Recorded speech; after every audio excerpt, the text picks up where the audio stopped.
तालुक्यातील जुने दहिफळ इथे अल्पवयीन मुलीला विहिरीमध्ये फेकून देऊन ठार मारणाऱ्या आरोपीला नेवासा तालुक्यातील फत्तेपूर शिवारामधनं पळून जाण्याच्या प्रयत्नामध्ये असताना पाठलाग करून शेवगाव पोलिसांनी अटक केली आहे। 21 मे रोजी दहिफळ ते घोटण रस्त्यावरती अमन शाकीर शेख आणि तौफिक सुभान शेख हे पळत असताना तिथून सचिन गोरख भारसकर आणि पिनू गंगाराम भारसकर हे पायी चालत होते। यावेळी अमन शेख याचा पाय घसरून तो सचिन भारसकर याच्या अंगावर पडला।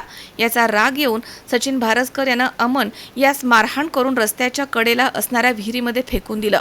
त्यामध्ये अमन याचा मृत्यू झाला। या घटनेनंतर सचिन भारसकर हा गावामधनं फरार झाला होता। दरम्यान याबाबत 22 मे रोजी बीबी गुलाब शेख यांनी दिलेल्या फिर्यादीवरनं गुन्हा दाखल करण्यात आला होता।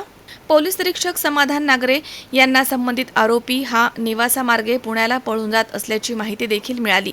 त्यानुसार त्यांनी तात्काळ आरोपीचा शोध घेण्यासाठी पथकं रवाना केली आहेत।